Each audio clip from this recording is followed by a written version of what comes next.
5 years and 23 days later, we are extremely pleased and very proud to present to you for the very first time in the garden a live reading of one of our prose pieces, The Naked Truth, unsculpted, unvarnished, uncovered, and authentic.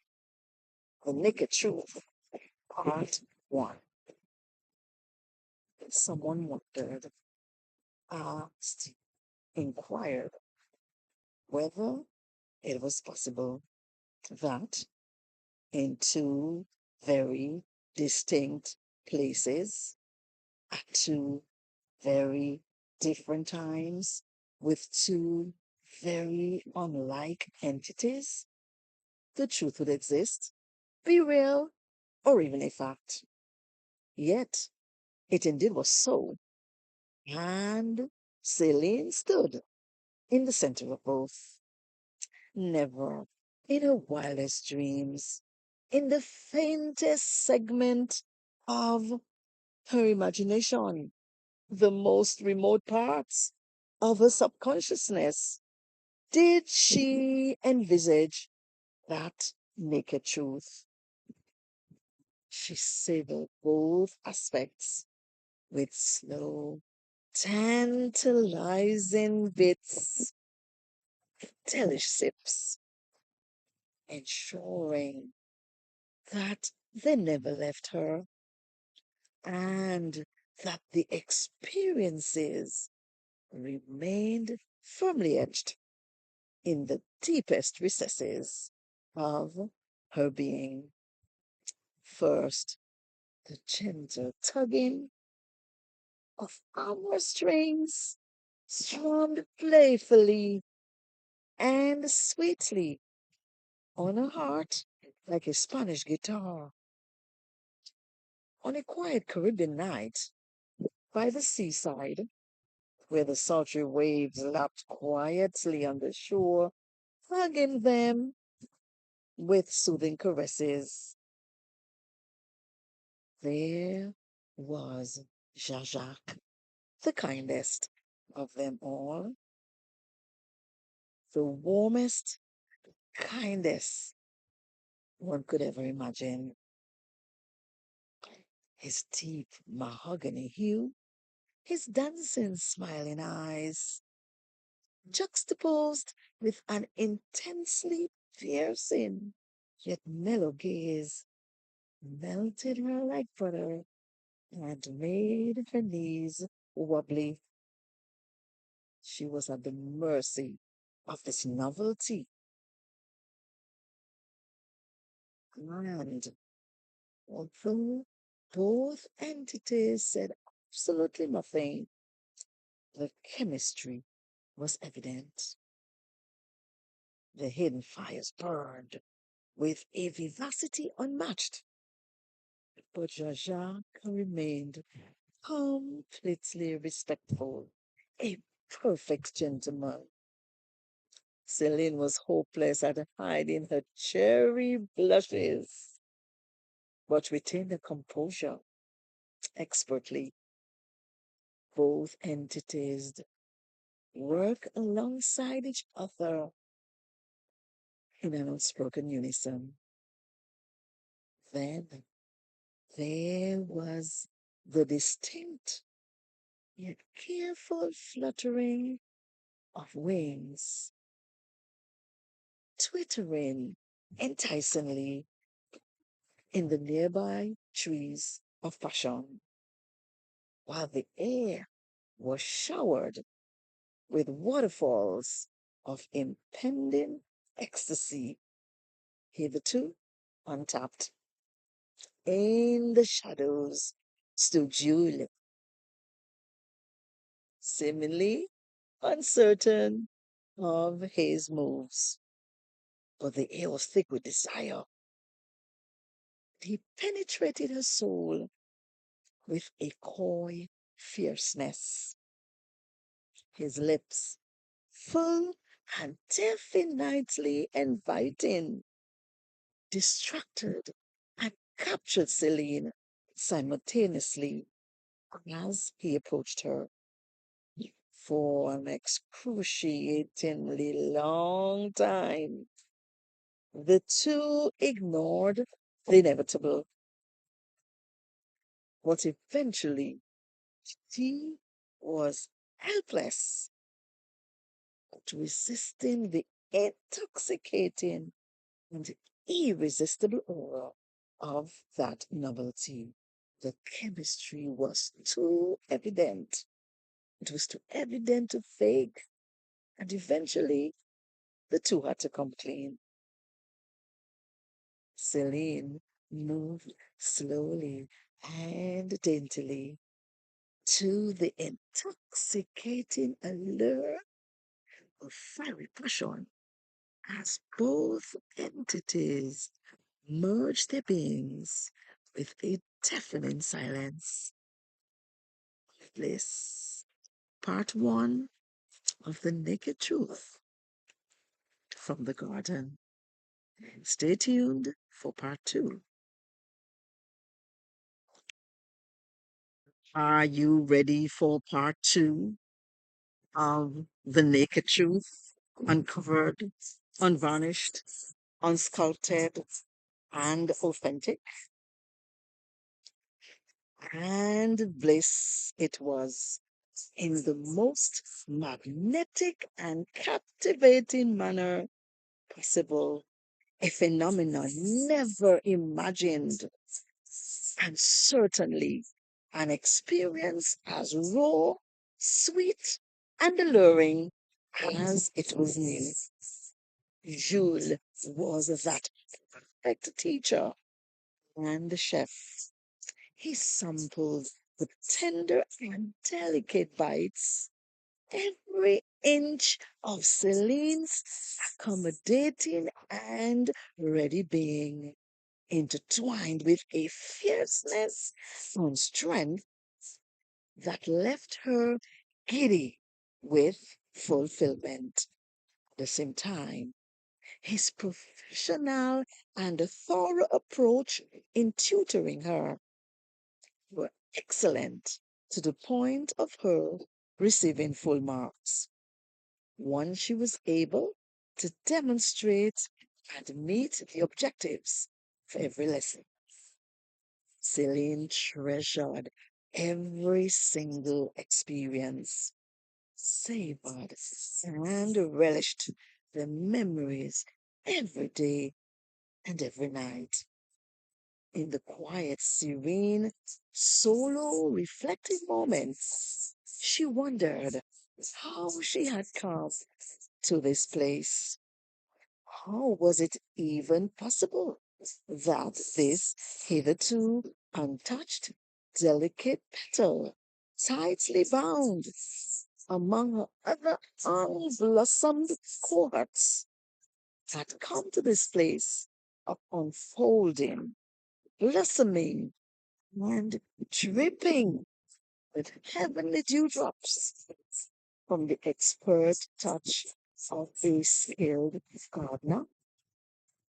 And to think that she had eagerly welcomed the novelty, a starved kitten, hungry for her mother's nutritious milk. Reality hit her square in the face. Celine was helpless, at a loss for words, and void of understanding for the strange development. So she drank it all in, thanked her lucky stars for bringing her to this place of allure, magical awareness, and the awakening. It was an awakening long overdue, and Celine was glad that the time had finally come. Yet, in the deepest corners of her dormant consciousness, the silhouette of Jean Jacques lingered, even faintly so. Then, in the most rare and uncanny emerging, his smiling eyes locked themselves with hers in a most trance-like passion. His silence captivated her with a strange jolting, and she tried to make sense of what that meant. Celine was dumbfounded. His presence seemed to penetrate her soul, and she could not fathom the meaning of all of this madness. But the naked truth cannot be lost. It may take cover and repose, lie low, and even be still. Yet its presence remains as a stalwart, a bulwark, a strong reminder that in two very different places, two separate worlds with two very different entities, the truth would remain. The naked truth had locked Celine in, and she was unable to entangle herself from his hold. Part two of the naked truth. Don't forget to be in tune for part three. Part three of the naked truth. Uncovered, unvarnished, unsculpted, and authentic. How should she proceed? How was she to unhinge herself? Or should she really? And did she honestly want to be ripped away from the strange reality that had cemented its pillars into her core? Celine's pulses raced. The heaving in her chest threatened to wrench her heart out of its wall. She became drenched with waves of overwhelm and for a brief moment needed to steady her feet. But the naked truth simply stared back cold at her with a determined and resolute stance. Snapping back into conscious reality, Celine knew what she needed to do. It was also simple acceptance. Both worlds had set themselves high up on the heart's throne, had completely enveloped her being with a depth and a warmth she wished not to part with at all. Her senses were held captive by this novelty, leaving her emotions completely at its mercy. With a full burst of renewed excitement, eagerness, and zest, Celine slid comfortably into Jacques' world. There, she sipped the tea of gentle bliss that had been poured from this warm pot. The kindness and smile in his eyes drew her in magnetically as she curled up in his presence and lay there peacefully. The moments were so refreshing and calming that Celine felt absolutely no desire to leave. However, she had to. The fiery passion and intense longing emitting from Jules' presence was too much to contain, and Celine needed to hit the call. The urge, as strong as a raging sea during the height of a storm, tore her apart and there had to be some measure of release, even. Leaping into his world was a must. Celine pounded toward him like a sped arrow, certain to hit the mark. Once there, she drank in every drop of the passion that oozed from him with an unbridled thirst that became quenched with an unprecedented thoroughness. Her elation and satisfaction reached new heights, and Celine cherished every second. The naked truth was the naked truth. Its strong grips had bound her tight and secure with double cords from different times, spaces, and realities. Part 3. Well, the naked truth. Stay tuned for the final part 4 of the naked truth.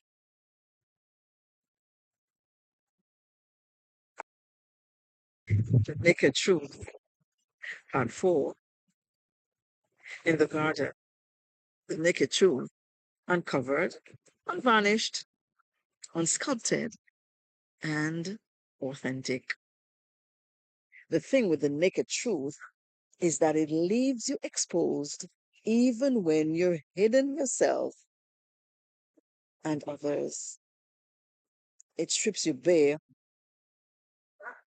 of every bit of shyness while you are in its presence and forces you to acknowledge every inch of its existence.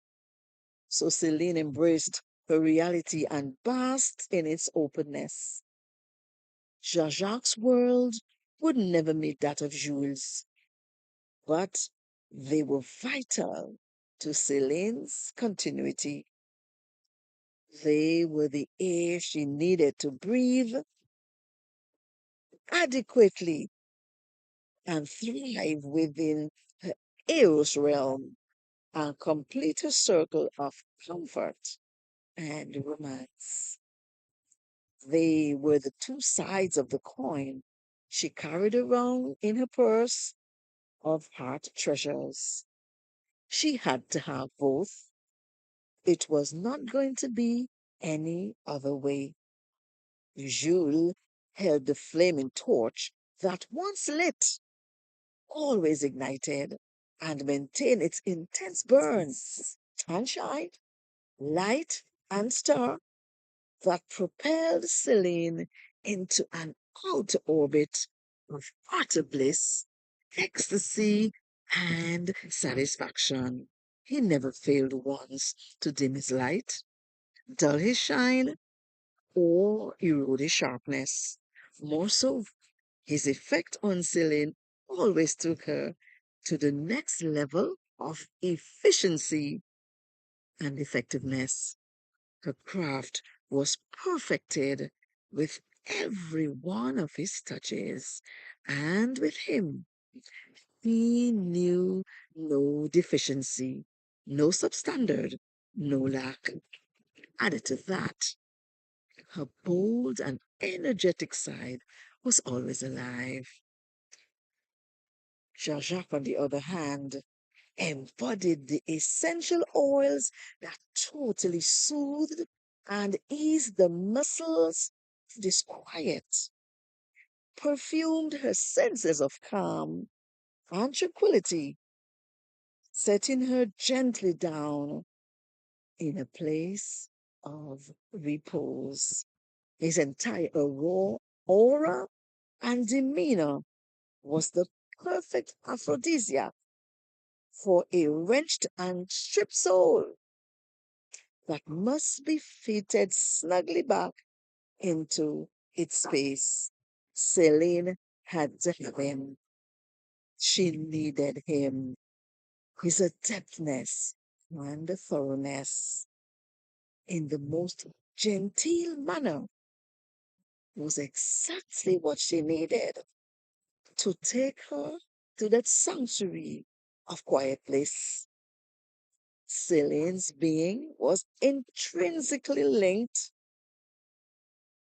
and inextricably bound to both spheres.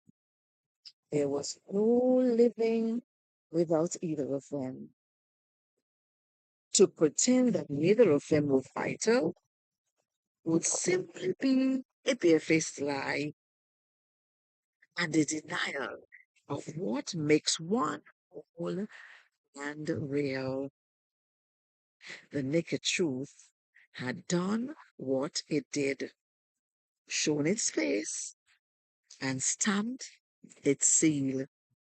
So, yes, she was content in herself that in two very different places and spaces, realities, and times, the naked truth reigned prominently and royally. The Naked Truth, parts 1 to 4, unvanished, unsculptured, unsculpted, uncovered, and authentic. Have you found out yet what is your naked truth? And have you embraced that naked truth?